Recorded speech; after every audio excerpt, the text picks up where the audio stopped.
செய்யறதுக்காக 2 spoon oil ஊத்திக்கங்க. எண்ணெய் நல்லா காஞ்ச உடனே 1 ஸ்பூன் கடுகு போட்டுக்கலாம்.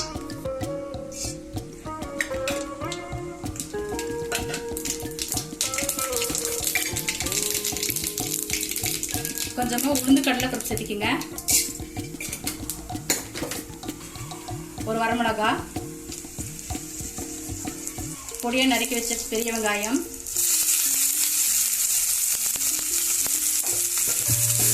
நல்லா சிறக்க வதக்கிக்கங்க.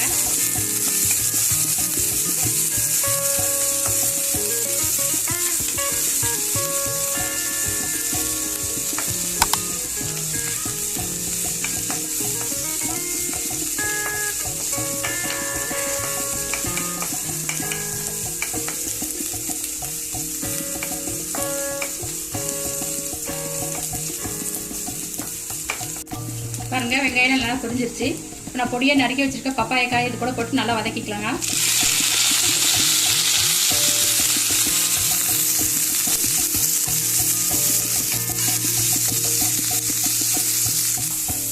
இப்போ இது கூட கொஞ்சம் மஞ்சள் தூள் சேர்த்துக்கங்க.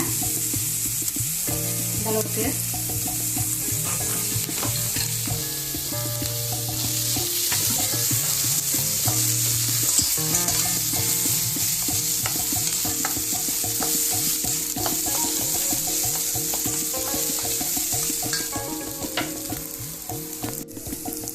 இந்த காய் வேகிற அளவுக்கு 3 டம்ளர் தண்ணி ஊற்றிக்கலாம்.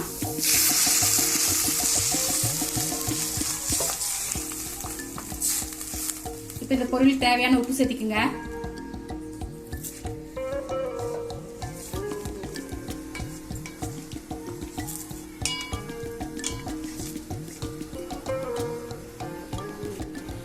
இப்போ ஒரு தட்டு போட்டு மூடி வச்சுக்கலாம். நீங்க அப்பப்போ இடையில லேசா கிளறி விட்டுக்குங்க தண்ணி சுண்டுற வரையும்.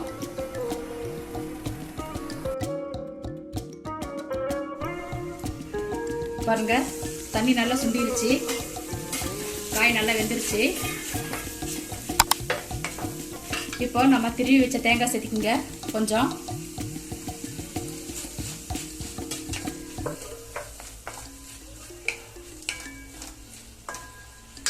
இப்போ இது ஒரு பவுலுக்கு மாத்திக்கலாம்.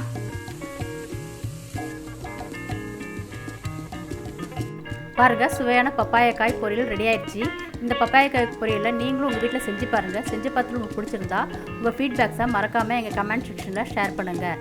இந்த ரெசிபி பிடிச்சிருந்தா உங்கள் ஃப்ரெண்ட்ஸுக்கும் ஃபேமிலிக்கும் இந்த ரெசிபியை ஷேர் பண்ணுங்கள். மறக்காமல் லைக் பண்ணுங்கள். அடுத்த ரெசிபி வரை நன்றி, வணக்கம்.